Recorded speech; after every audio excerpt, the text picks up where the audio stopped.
Во изминативе 2 дена во јавноста излезе еден дел од документарната емисија Заговор против воздухот од истражувачка репортерска лабораторија. Моето внимание го привлече професионалното направено истражување, подкрепено со докази и документи. Како градоначалник на општина Кавадаци, но како и граѓани на општина Кавадаци, не можам да останам равнодушен на се што слушнав и видов. Ова професионално направена емисија, поддржана од меѓународниот проект за истражување на организиран криминал и корупција, го доведе во прашање квалитетот на воздухот во општина Кавадаци.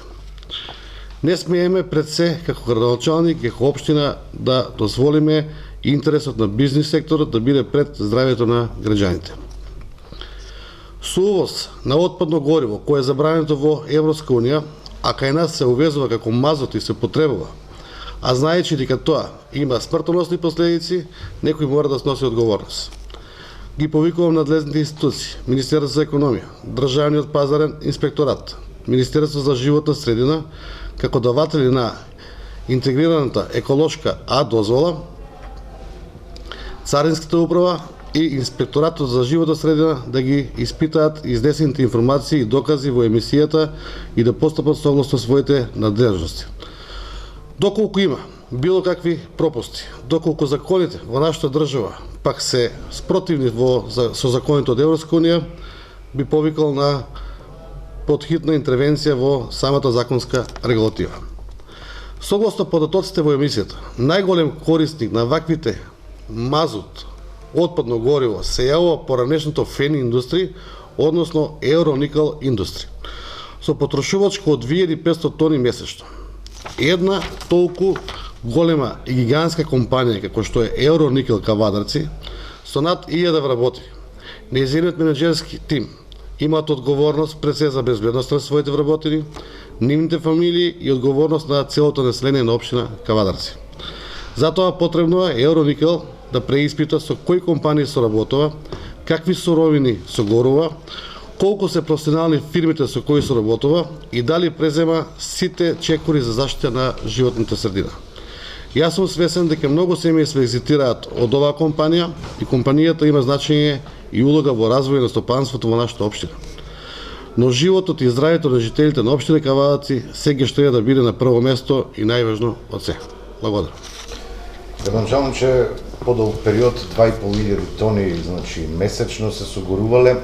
Дали во податоците од мерните станици се покажуваа податоци кои што се чудни, а не можат да дојдат од грејењето во домакинствата и во останатите објекти во градот? Јас морам да потенцирам да кажам дека општина Кавадарци има една мерна станица при Министерството за животна средина на државно републичко ниво и 3 мерни станици кои што се инсталирани од Универзитетот Гоце Делчев, а со донација за општина Кавадаци. Да, и тука можеме да потенцираме да видиме дека ние имаме во различни временски периоди, во различни временски зони од годината, различни временски податоци добиени, односно вредности на PM частичките. Меѓутоа, PM частичките 2,5 и 10 не се само тема на разговор, тука зборуваме за нееколошко, односно за токничко гориво кое што е забрането за горење.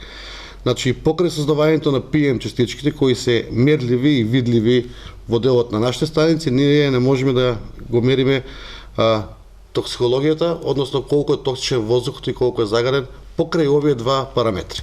Така да тука станува збор за веројатно за сериозно лабораториско испитување и на самите издувни гасови кои што излегуваат од ова гориво, меѓутоа и на другите метали кои што ги содржи горивото, веројатно на хемискиот состав. Дали досега реагиравте кај фен индустрија за оваа работа? Јас морам да бидам искрен дека ова работа ја дознав од емисијата која што лично ја гледав, а тоа е Заговор против воздухот и тоа е само еден дел од емисијата.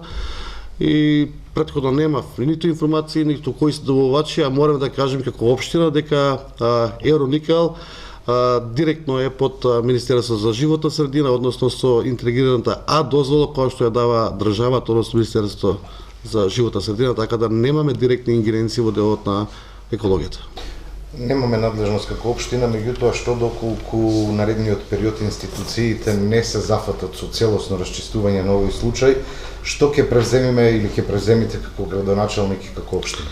Затоа е овој денешен прес, јавно, транспарентно и објективно, после моите сознанија и гледането на емисијата, доколку сите институции уште денеска и утре не се вклучат во земање на проби од репроматеријалите, од сите суровини покрај мазот, кој што е тема на веќе докажлива суровина, да земат проби. Јас како градоначалник ќе ги употребувам сите мои правни можности и действија. Пред се ќе го свикам советот како воредна седница на општина Кавадарци и да донесеме заеден заклучок да тоа го направиме на повисоко ниво и да го побудиме цело. Не верувам дека институциите на оваа цела ситуација ќе бидат неми и не верувам дека ниту една институција од државите во државата од денеска натаму доколку има нешто би го ставила тоа во мировање.